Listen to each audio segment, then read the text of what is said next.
Hey. Hi, everyone. I'm super excited to have you all here today for our presentation from our advocacy pillar members. Um, Today we will have myself along with Brian Jones. He's the clinical product manager at Assure Care and past president of TAND. We have Alex Gardner, Executive Director and founder and president of Alex Gardner's Mother Baby Nutrition Foundation, as well as Alex Gardner Nutrition LLC, and Marnie Claxton, CEO with Claxton Dietetics Solutions. And I believe we're representing Manned, Canned, and Canned too here on our call today. So we're happy to present to you some highlights of advocacy upcoming and ways that we can unite our voices as dietitians to drive reimbursement and change in dietetics. Our disclosures, this has been approved by the Tennessee Academy of Nutrition and Dietetics, and all content is in compliance with the CDR's regulations, and none of us have any conflicts of interest to report. So we'll kick it off to Brian Jones to start. Yeah. Well, I'm glad to get to start and give an overview of this topic, and then pass it off to those that are working in the specific fields. So, reimbursement is more than what you think, and I think it's more than just about money. It determines how our profession is actually valued, how it's measured, and ultimately how it can be expanded. So, as a registered dietitian nutritionist, we've had provider status for decades at this point, since the 90s, and that's a federal level uh, classification. But only a small percentage of our actual workforce consistently bills for the services that we provide. And that's a gap that affects how our contributions are captured and measured and then really understood across the entire healthcare system. So I want to start with you can go back a slide if you don't mind. Yeah. So I'll start with a fairly straightforward reality. In healthcare, what gets reimbursed is what gets measured. That's not for me to judge or to make a determination on. It's just a fact. Um, what gets reimbursed is measured, and then what is measured is ultimately valued and continues to be valued. As a registered dietitian, nutritionist, we deliver services that we know improve outcomes. So today, I'm not talking about like clinical research or anything like that. I'm talking about how things are perceived and how things work on the more operational side. So if the services aren't tied to reimbursement, even traditional M&T reimbursement, they largely disappear from data sets that inform healthcare decision making. And that's because claims data is still the primary language that payers, policymakers, and health systems use to understand utilization, effectiveness, and then ultimately value. So when a dietitian services, any service the dietitian provides is not billed, our work sometimes isn't visible to those systems, regardless of how they're impacting. So this isn't about chasing money for money's sake. It's about ensuring that nutrition care shows up where the decisions are made. Today, only a relatively small percentage of the RDN workforce consistently provides services that result in reimbursement. So the downstream effect is significant. When dietitians aren't billing, it reinforces the perception that nutrition care is either considered ancillary, optional, or difficult to operationalize at a larger scale. So that shows up in practical ways as well. You have fewer funded positions and lower salary benchmarks, limited leadership roles, and less inclusion in those forthcoming value-based care models and outcome-driven programs. So if we're included in them, it's sometimes thought of as just an added bonus and not something that's driving the impact. So even though we've had provider status for decades, and provider status alone is not giving us the visibility that we need, utilization will and can. So whether we like it or not, we have to code and bill in the current environment to get some of that recognition. So we can move to the next slide. So it is a chicken and egg problem. So low reimbursement makes it hard for dietitians to bill. I think others on this call will talk about this. It's hard to rely on traditional medical billing when the reimbursement is low and it's hard. But that, of course, it creates a very chicken and egg problem because if the dietitians aren't billing, it keeps the reimbursement low. I wish I had a silver bullet for this at this moment and hope to talk about a few things today that I see on the horizon. But I just want to call that out as a reality of where we're at. Because reimbursement for nutrition and services can be inconsistent. The rates are variable in locations and practice areas. The workflows aren't supported always, so the referral pathways and the credentialing statuses of different payers, and it just makes it hard for dietitians to prioritize getting into that kind of role, and also for employers to prioritize the billing aspect of the role. So I'm sure some people on the call can maybe work for a health system outpatient setting, and they might just forego billing altogether and just use the dietitian as an add-in service, which is great for the patients, but it's not supporting our profession as a whole with those outcomes measurements. So at the same time, payers look at those utilization patterns when deciding whether or not to expand coverage, increase rates, or maybe include nutrition in more care models that they're supporting. So that could be expanding codes that are able to be billed by the dietitian, or the amount of those codes that can be utilized. So the low reimbursement discourages billing, and low billing reinforces low reimbursement. And this is not a failure of dietitians, it's a structural issue, but it's one that we can't solve without increasing participation where reimbursement does already exist. And you can move to the next slide. And that's where traditional MNT reimbursement still plays a pretty critical role. While it's a starting point, even though the rates aren't ideal, submitting claims creates standardized and comparable data, and the data supports outcomes measurement, cost effectiveness, and then workforce justification, and allows nutrition services to be included in the same conversations as medical and behavioral health and other clinical services that have always relied on claims data to demonstrate value. So without that foundation, it's going to become much harder to argue for expanded codes, alternative payment models, or inclusion in value-based care, no matter how strong our clinical evidence may be. It has to be operationalized to then be reimbursed. If you want to go to the next slide.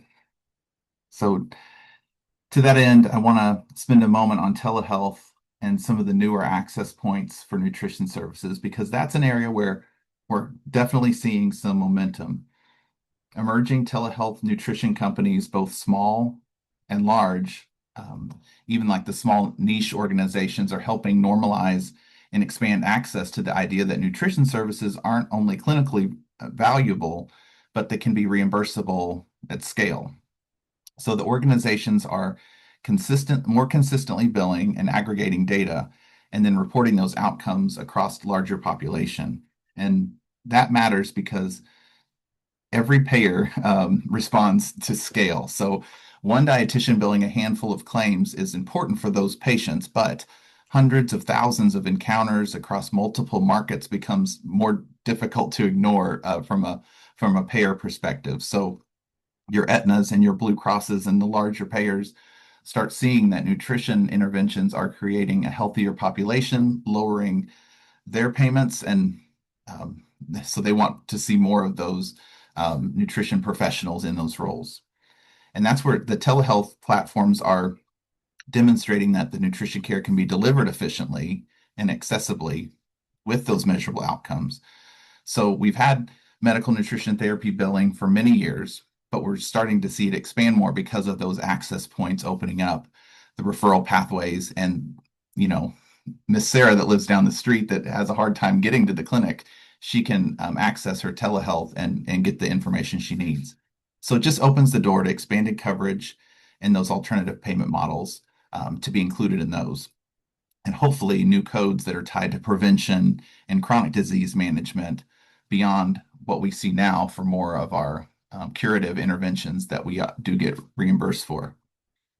So a lot of these companies have direct relationships with the payers and payer-sponsored programs, and that's like the larger national telehealth companies, and they're able to bend the ear of the decision makers in the ways that sometimes individual clinicians can't. So I think that can be used as a model to help accelerate policy change, is learning from that model. When you go with a group of people, it can help the profession as a whole and the types of interventions that we're very good at as dietitians. So I want to make clear I'm not endorsing any large telehealth organization itself. I just want to underline that it demonstrates how coordinated and scaled approaches can move the needle much more quickly. Another example of that is your lovely TAND and your professional organizations that can band together and start showing movement when it comes to health improvement based on dietitian interventions. So telehealth itself isn't the only solution, but it can help with that accelerated recognition and reimbursement. Yeah, thank you. So why the provider supply matters. We have several innovative payment models that are out there, and I mentioned a few, and we could definitely have a webinar on each one of these and how a dietitian can fit in. But the value-based care models, shared savings programs, produce prescription programs, food as medicine pilot, quote unquote. We know that food as medicine has tons of definitions, but really they all have some of the same foundational elements that dietitians just do very well and to support those programs, but they require enough credentialed providers to be able to support them. They require consistent documentation and the ability to attribute the outcomes to a specific provider type. So we would like to show that dietitians can do this well. We can improve health, but without a good infrastructure and well-designed programs, we're going to struggle with that. So historically, dietitians simply haven't been billing in large enough numbers to support that type of model, as I've already talked about. So the limited nutrition inclusion in some of those pilots and payment innovations, it's not because we don't have evidence for what we can do, it's just because we haven't done it yet. So keeping our provider pool adaptable and showing them that we're here is very important at this moment in time, in my opinion. So as more dietitians kind of move into private practice, telehealth, outpatient roles where reimbursement is more central, we can start seeing a broader market effects for that. So even the roles that aren't directly reimbursable, like inpatient dietitians or community settings, hopefully we'll see wages start to adjust because of the need to attract and retain talent. So it really doesn't just help those that are billing and coding and moving along that progress. It can help the profession as a whole and hopefully raise the baseline valuation of our profession, nationally. So it doesn't just benefit those who bills, but the workforce as a whole. And to that end, I want to turn it over to Alex, who is going to go into a little more about the outpatient and private practice environment, of which she has a lot of experience with. So take it away. Thanks, Brian. And I'm going to be pulling in on some of the things that you mentioned as well.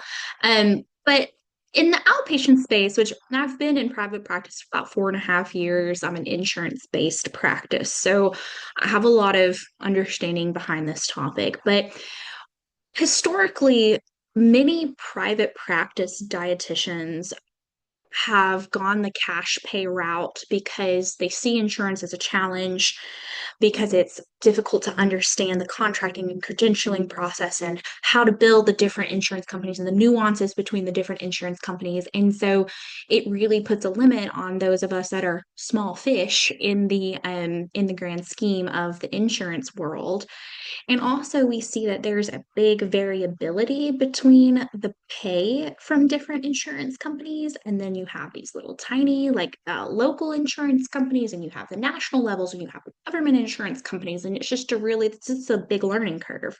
So there's a lot of complexity behind that. But once you figure it out, it comes second nature. But to Brian's point, for those of us that are providing services but are not billing for it, we are undervaluing our services because we're not showing the insurance companies that these services are being utilized to their fullest potential. So if we have dietitians that are doing cash pay and not billing that to insurance. We're telling the insurance companies these services aren't being used. Okay. So that also shows to other healthcare professionals in the outpatient setting that why would they bill or refer to us? Because contractually, they are obligated to only refer to providers that are within their network. So that kind of reduces our visibility in the broader side of things as well. Next slide, please. Okay, so this is a fun one. So there when you sign your insurance contract, you are signing something that says that you are not allowed to discuss how much that insurance company pays you with anybody. You can't discuss that with the other insurance companies either. So basically, the insurance companies, there are some that pay great rates, there are some that pay bottom of the barrel rates. Most of us know who's our better payer, who's our mid payers, and who are our worst. However, recently, Blue Cross Blue Shield of Tennessee, lowered the rates for dietitians in the state of Tennessee by 15%. And I believe that one of the contributing factors is something that, we talked about with Brian is, well, if we're not billing these services, Blue Cross Blue Shield is not going to see them as a valuable service, where they're not going to see us as valuable providers. So that may be one of the contributing factors. Another thing that we see is there are disparities across provider levels. Okay, so what do I mean by that? Well, there is a law called the Transparency in Coverage Act. And basically, what that act means is it is illegal for these insurance companies to hide what they are paying providers because some people have high deductible plans and they need to be able to know what they're going to be paying these providers and without not knowing. Okay, so there are these companies that are able to provide that data if you pay them for that. So we found a company that we paid for this data legally, and we saw that there is a very big discrepancy between physician offices that bill for dietetic services. They get very, very high reimbursement rates versus mid-level providers that bill for dietetic services like your telehealth companies. And then bottom of the barrel comes our wee itty bitty little private practices. And we get about half of what the mid-level providers get reimbursed and about a third to a fourth of what the higher level providers get reimbursed for the same exact service. And so that's where we're seeing some of these inequities. So as in the outpatient setting, we need to be billing for this so that those insurance companies can know that we are just as valuable as those mid and higher level providers. Next page, please. Okay, so this is really unique. So Tennessee has what we call TennCare, which is our state Medicaid plan, which I'm sure many, if not all of you, are aware of. So Medicaid nutrition, MNT, is not a federally mandated service on Medicaid. So there are some states in the US that have zero MNT coverage on their Medicaid policies. And now in other states, they have Medicaid coverage, but the pay is abysmal. And so dietitians are not billing it because they're getting pennies on the dollar. In Tennessee, we get unlimited covered services for Medicaid, which is amazing for our community. So if somebody has Medicaid, they can see a dietitian as long as it's deemed medically necessary. And the rates for Medicaid are comparable to the commercial rates. So that's really a great opportunity for us dietitians in the outpatient setting to be billing for Medicaid so that then our insurers and our legislatures can see the importance of our services to the Medicaid and the commercial populations. Okay, so let's talk about why the advocacy is important. Well, squeaky wheel gets the grease. So, what do I mean by that? Well, as Brian mentioned, if we're not telling legislatures, if we're not telling the insurance companies that we are billing for these services, then nobody's telling them that these are important. So the more we bill, the more important those services become. We can also show by collecting de-identified patient data, de-identified patient progress, how medical nutrition therapy in the outpatient setting in our own real life practices, in our own real life patients, in their constituents are being impacted for the better.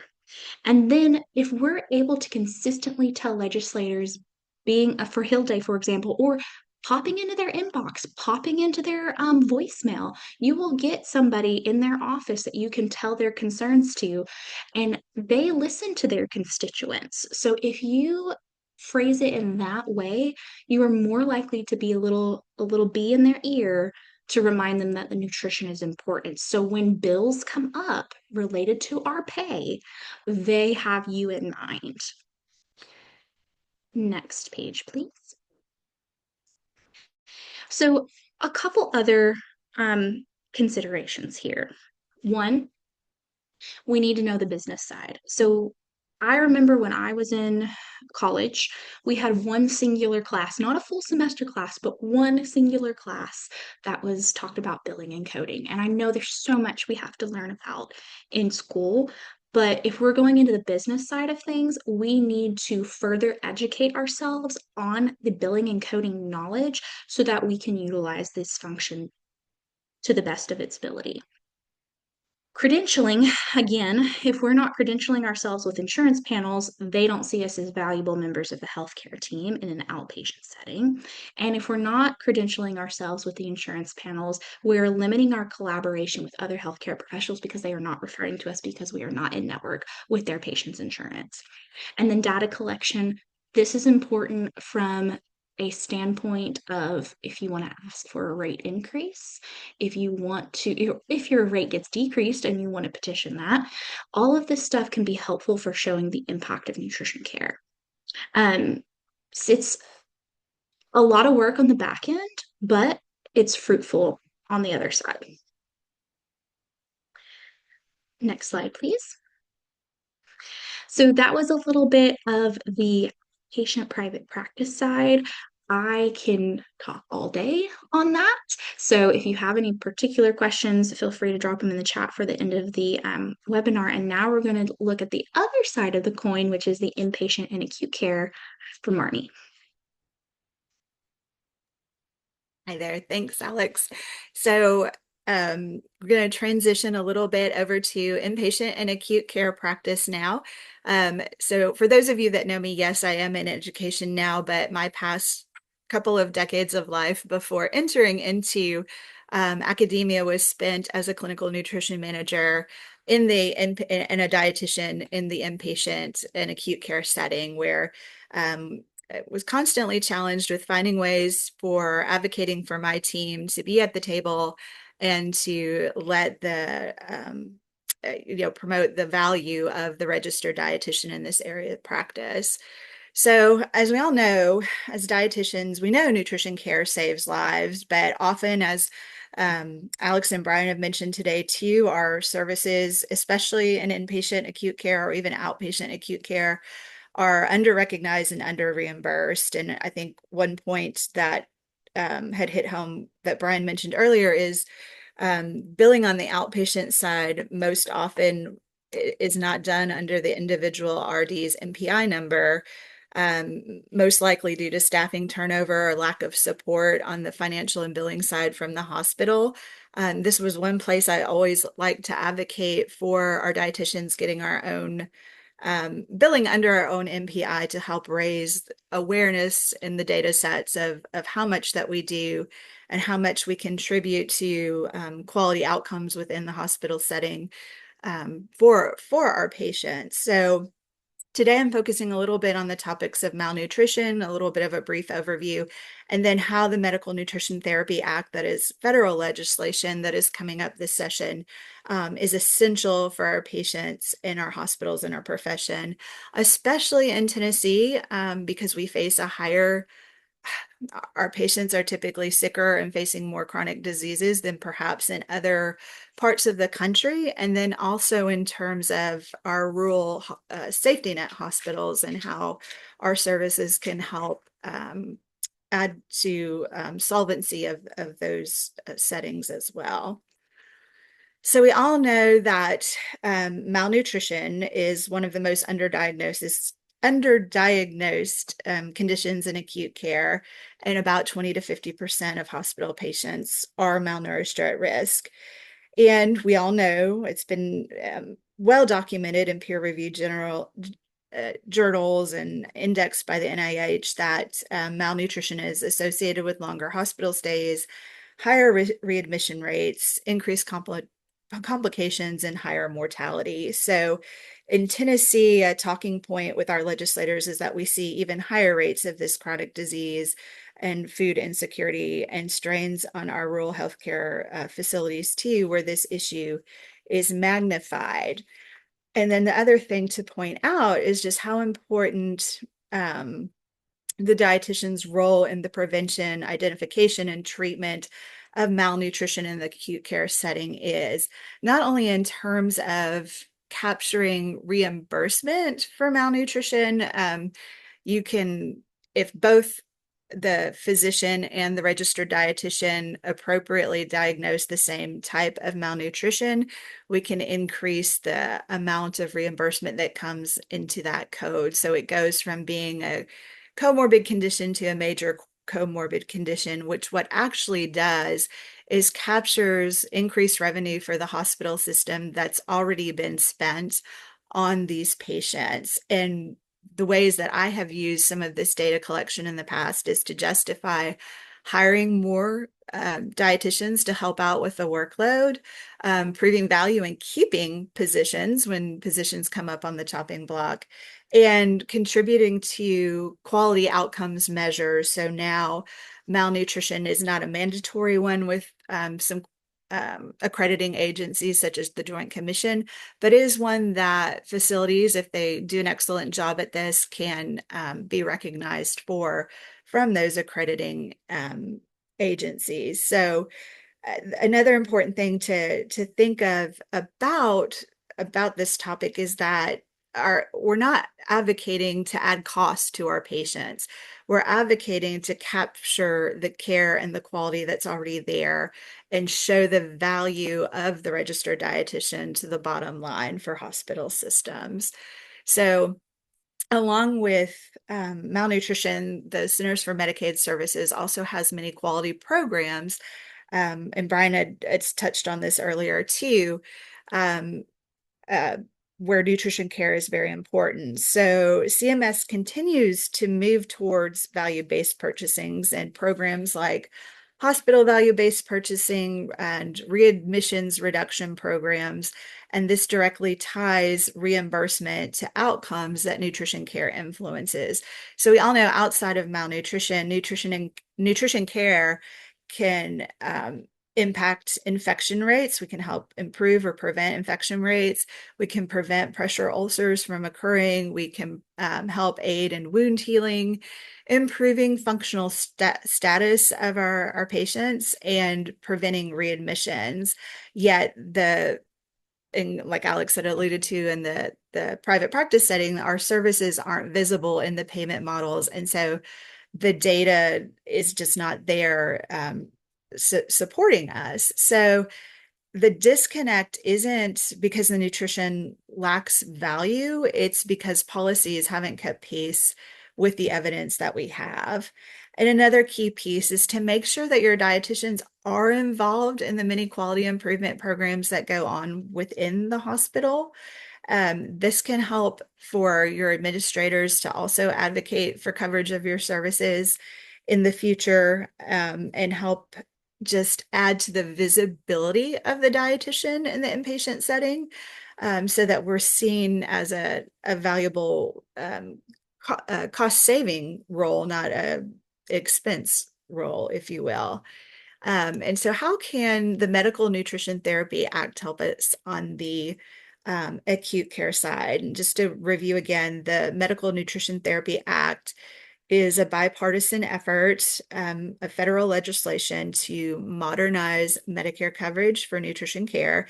It specifically expands Medicare Part B to include other conditions that will be covered by Medicare for nutrition, like obesity, prediabetes, hypertension, many different kinds of GI conditions, dyslipidemia, malnutrition are all among them. And so this legislation, a key talking point that we could have with our legislators and should be having, because again, the more of us that share this, no matter what part of the industry where you work in, it's more voices being heard. And the power of that is what gets attention. Like Alex mentioned, the squeaky wheel gets the grease. So it's important to tell your legislators, they may not even know what a dietitian does. We are cost-effective providers who prevent complications rather than reacting to them.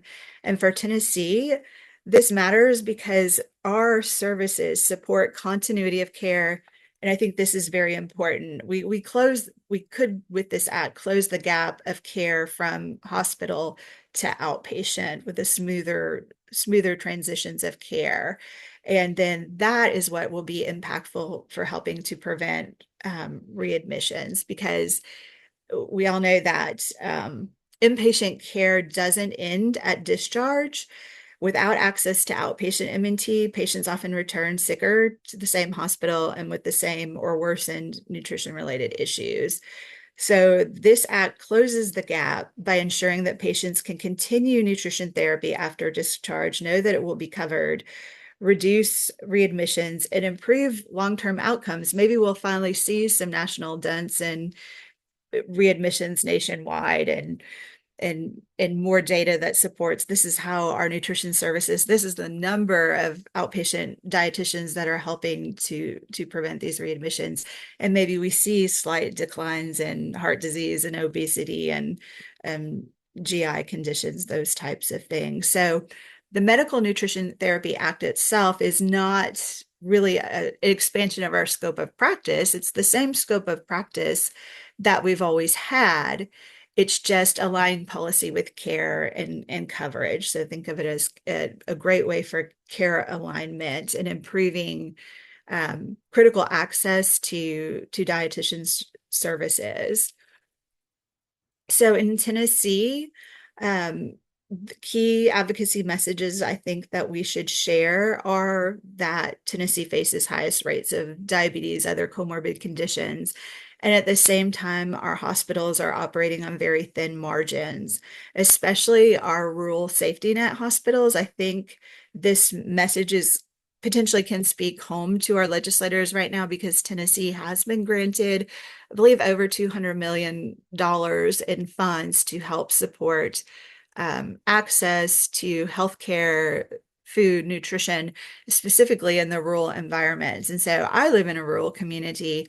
My closest hospital is 45 minutes away, and that's, absolutely terrifying. So if advocacy can help bring more of these services and the dietitian can be included and shown to be how valuable to have these services in these communities, this should get our legislators' attention. And so supporting our reimbursement strengthens both patient care and hospital sustainability, because we can be a part of the services that will help sustain those hospital systems. So when you talk to your legislator, you can confidently say that supporting nutrition care is really supporting Tennessee's overall healthcare infrastructure. And so what can we do? I think this echoes the same points that my colleagues on this call have been hitting home with us today, is that educate your legislators using real patient examples. And I would encourage you, if you don't really think you have a good patient example, reach out to a friend, a TAND board member, reach out to your community health extension dietitians who are out there, hands on the ground with our community members, and ask them, what stories do you have about how lack of access to nutrition and provider services is impacting your patients, and share those stories, share 5 stories. Partner within the hospital with your hospital leadership to improve the visibility of your dietitians, and keep those quality metrics to share with administration to show what an impact you make on helping to decrease costs for your organization. Then support the Academy's advocacy efforts. We'll send to you at the end of the webinar links to all of our action alerts and hot topics, I guess, if you will, within legislation and things that we've covered today. And then be sure to participate in TAN's legislative outreach as well. So on that note, I will kind of switch gears over to the long-term care setting and pass this over to our expert, Marnie Claxton. All right, thank you, Tracy. Okay, I wanted to start off with something that I hear frequently from RDs who work in this area of dietetics. So some of those comments are, we're underpaid, our workload keeps getting heavier, and my hours were just cut again. And these frustrations are very real, and they come from a system that does not reimburse for medical nutrition therapy in nursing homes, even though the CMS dictates and requires nearly all of this work before by RDs in this setting. So one thing I frequently see are RDs comparing their workload and compensation to, say, physical therapists, occupational therapists, speech therapists, and the differences are significant.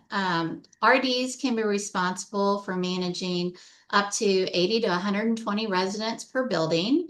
They're often responsible for overseeing the dining department, completing sanitation audits. And then on the other hand, your PTs, OTs, SLPs, they typically treat somewhere around 6 to 12 residents per day. So next slide. Okay. And on this next slide, yeah, you can go to the next one. On this next slide, I wanted to take a closer look at the salary discrepancies across different professions in long-term care. And this chart highlights Tennessee's average salaries across the different therapy disciplines in comparison to registered dietitians. As you can see, occupational and physical therapists earn the highest salaries, and there's only a marginal difference between these two professions. And both professions average about, in the upper 90s. However, the gap does widen significantly for speech therapists, dropping by about $15,000. And it becomes even more pronounced for registered dietitians who earn roughly $30,000 or less per year. This amounts to a 45% pay disparity for RDs. And the main contributor to this pay inequality is that PT, OT, and speech therapy are directly reimbursable services. This salary discrepancy amongst these professions underscores the critical need for medical nutrition therapy reimbursement and fair compensation for RDs in long-term care. You can go to the next slide. So this leads us to the question, how do nursing homes currently receive reimbursement for patient care? So in October 2019, the patient-driven payment model, or PDPM as we call it, was rolled out as the Medicare Part A reimbursement system for skilled nursing facilities. And this payment model actually shifted reimbursement away from therapy minutes to clinical characteristics, acuity, and resident complexity. So with this new model, payment is no longer driven by the amount of therapy provided, but instead it's based on diagnoses, comorbidities, functional status, and clinical conditions that are entered into the MDS. So PDPM divides resident care into 5 components, each contributing separately to the daily Medicare payment. And these components are physical therapy, occupational therapy, speech language pathology, nursing, and non-therapy ancillary. So I want to point out that the registered dietitian services are not listed as a billable category under PDPM. But when malnutrition is coded as a diagnosis, it can increase Medicare reimbursement through 2 PDPM components, and that's the nursing component and the non-therapy ancillary score. And although this diagnosis does not provide direct reimbursement for RD services, the financial impact of malnutrition is captured within the nursing or non-therapy ancillary category. Okay, next slide. So why is capturing malnutrition diagnosis not enough? Even though malnutrition can increase PDPM reimbursement through the nursing and non-therapy ancillary components, it does not translate into funding the registered dietitian services. And there are several reasons why this increase is not sufficient predictable, or intended to support the staffing of RDs. So there's 5 reasons why the current system falls short. So number one, malnutrition reimbursement is indirect and not tied to RD services. So this means that the PDPM reimbursement increase is routed through nursing and non-therapy ancillary components, not through a dietitian-specific payment stream. Because of this, nursing homes are not required to allocate those dollars to RD staffing. On another note, the nursing home administration usually do not recognize like the connection between the RD assessment and the payment adjustment, and the RD hours continue to be viewed as a cost and not a reimbursable service. So what does that mean? It means that if reimbursement doesn't follow the provider of the service remains underfunded. Okay, number 2, malnutrition is not present in every resident, but RD work is. Every resident admitted requires an assessment by the registered dietitian, care plan contributions, an MDS assessment, ongoing monitoring, and weight and hydration reviews. The RD is also responsible for assessing all high-risk residents, including a monthly review for significant weight changes, pressure injuries, tube feedings, and dialysis. In addition to these clinical tasks, the RD is also responsible for sanitation audits, meal rounds, test trays, staff and services, and kitchen oversight. So the bottom line here is the RD workload stays 100% consistent, but payment only increases if a malnutrition diagnosis is present. This creates a mismatch between what the required work is and the funded work. Okay, number 3, PDPM reimbursement is not stable or guaranteed. Malnutrition reimbursement varies based on whether the diagnosis is captured, whether documentation supports it, physician concurrence, coding accuracy, MDS timing, and a hesitation of the facility to code malnutrition due to survey risk. And any misstep means $0 in reimbursement, even though the RD still did all the work. Due to these factors, we need predictable direct reimbursement and not inconsistent coding bumps. Okay, number 4, PDPM does not account for the volume or complexity of RD tasks. So we already touched on this in number 2, but just for a recap, registered dietitians in long-term care must complete federally mandated tasks with no corresponding reimbursement. They must also participate in quality improvement tasks and complete documentation for survey compliance. But no matter how much work the RD does, the PDPM provides 0 direct reimbursement for those required services. And then lastly, number 5, facilities increasingly cut RD hours because this role is not revenue generating. Without a dedicated reimbursement line, administrators often reduce RD staffing and spread RDs across multiple buildings using the minimum required hours model. And this limits the time for assessments and malnutrition prevention. It undermines resident outcomes, regulatory compliance, hospital readmission prevention, and other risk factors such as hydration management and wound prevention. The consequences are clinical, financial, and ethical. So I'm going to share just a brief story. Recently, a client asked my company for a reduction in coverage hours from 8 hours a week to 8 hours per month. We outlined the numerous reasons this was not appropriate, how such a reduction would compromise nutrition care and place the facility and the residents at risk, but ultimately their decision came down to a financial one. And because we could not ethically support that level of coverage, they chose to terminate a contract. Okay, so let's move on to the next slide. Okay, so on this slide, I wanted to share which I think we need to move to another slide, Tracy. Yeah, okay. On this slide, I wanted to share a letter, which is an example of what RDs and long-term care leaders can send to their legislators. And it clearly outlines why the Medical Nutrition Therapy Act matters specifically for long-term care, highlighting the essential role that RDs play, the risk of malnutrition, and the cost savings associated with proper nutritional care. It demonstrates how to make the issue real for lawmakers by connecting it to resident outcomes, regulatory expectations, and the financial impact on facilities. Okay, now let's go to the next slide.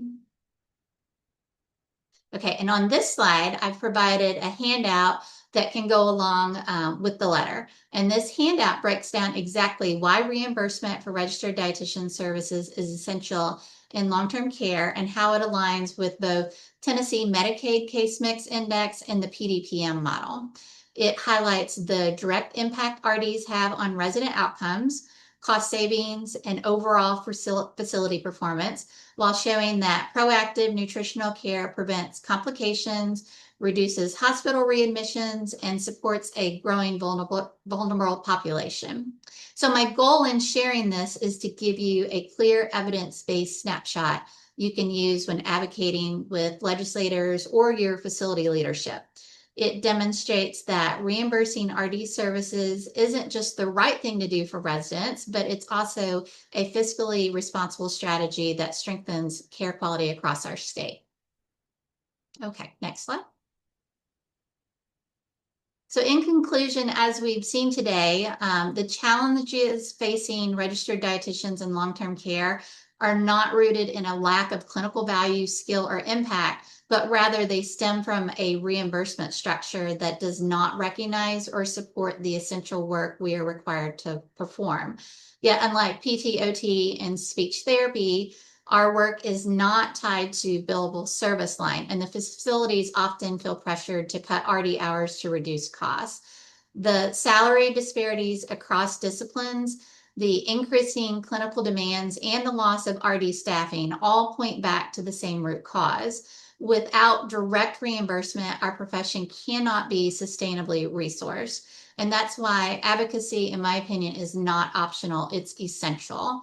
Advocacy is how we elevate our visibility, secure our appropriate reimbursement, protect resident care, and ensure our profession's long-term stability.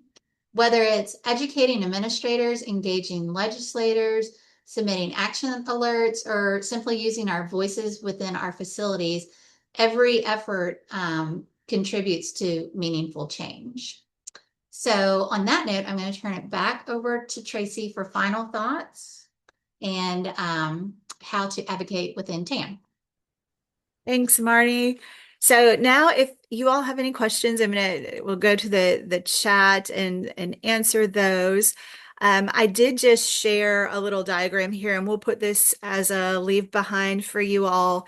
That will come with the recording of today's presentation. So it looks like, well, let me look through here. It looks like maybe some people have already answered the question. We have resources to help educate ourselves on billing and coding. I don't know, Alex. So the Academy has a few or Brian, would you like to expand on that there? Go ahead, Alex. I think you were. The Academy has a few pages that go into a really good overview of how to bill and code. I think the difficult part with billing and coding is the specific nuances between each insurance company. And then, like, for example, Blue Cross Blue Shield, they have different nuances for every single state. So like in the state of Tennessee, Blue Cross Blue Shield of Tennessee has 12 covered visits per calendar year, where Blue Cross Blue Shield of Alabama has 3 hours of MNT coverage per calendar year. So it's really understanding the nuances. I will tell you, there's some really great Facebook groups that have some amazing insight from dietitians that are billing all over the country. And a lot of times I'll ask questions in those Facebook groups, and there will be dietitians in those particular states that are really knowledgeable about that state's insurance policy and can help troubleshoot some things. It's called insurance billing and dietitians who bill insurance or something like that. It's in the name, but it's a really great resource for the nitty-gritty specifics. Yeah, I'll just tack on to that.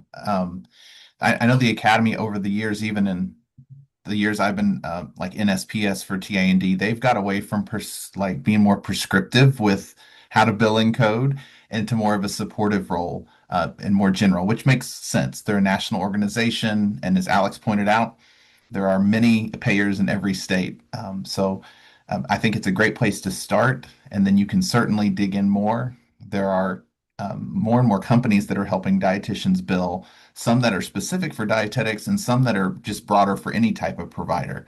That you can, there's a monetary cost with that, but if it makes sense for your business, there are those resources out there as well.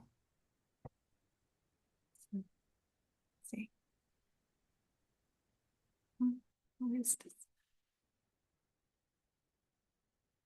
Let's see. We also have a question. How do you share real patient stories while honoring HIPAA restrictions? Of course, be general and don't share names, but what if someone was recognizable? Do any of our panel members have some tips for that?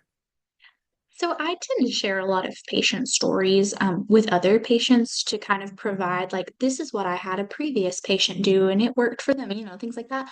But I always say, I have a patient who.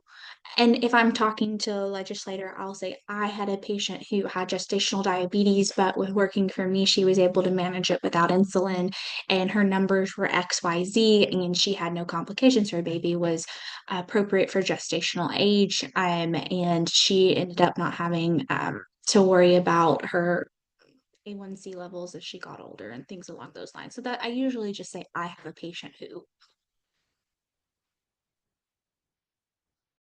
Yeah, I think that's great, Alex. And I think you can also even lump similar stories together. Like if you're hearing from the community, in our community, some legislation was dropped last year, and many people who were receiving free supplemental food boxes quit getting them through. I can't remember the name of the program right off the top of my head right now, but then a local church had to pick up the absorption of that or was willing to. And so I think sharing some of those, even if you generalize it more, but just how this really impacts our people, our clients in the real world, can be impactful, even if it's a little bit generic.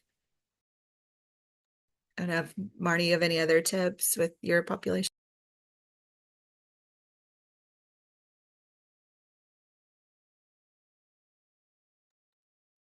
Sorry, I was struggling to get my microphone off. No, you're fine. Um, I really think the biggest thing in long-term care is utilizing our voice and showing why reimbursement is so important, because of the direct streamline, like I was saying. They don't really always see the value of what the dietitian is doing.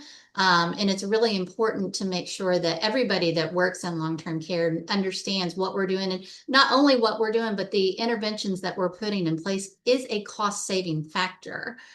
So that's the biggest key there, is more of an education line of things, and making sure that we educate those who are in charge of the budgets, show our importance to the facility, how we can save them money, and then sending that message on to our legislators.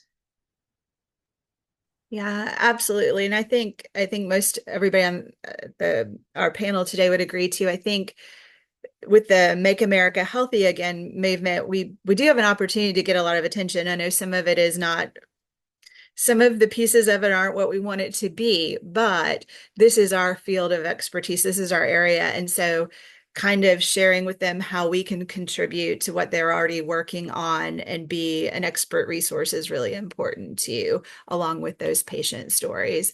I mean, maybe even, calling up and dropping your name. I'm a dietitian. If there's anything that you need help with legislation related to this, please reach out. I'd like to help you with fact checking or help you with whatever it is that may be coming up. So I think we're almost to the end of the hour. I don't see any more questions in the chat. We will send out a copy of the recording and some information and links to our action alerts through the academy. And then I will go ahead and put a plug in for everybody to be sure to sign up for Hill Day. It will be happening in a couple weeks, and this is a great opportunity if you've never been to go and meet with your legislators one-on-one, learn even more about the importance of advocacy in our profession and for healthcare in general. So I'd encourage you to do that. And with no more questions, then I'd just like to thank you for your time today. And please feel free to reach out if we can help you in any way. We're all members of the advocacy pillar with TAND, and so we're happy to help support you however you need.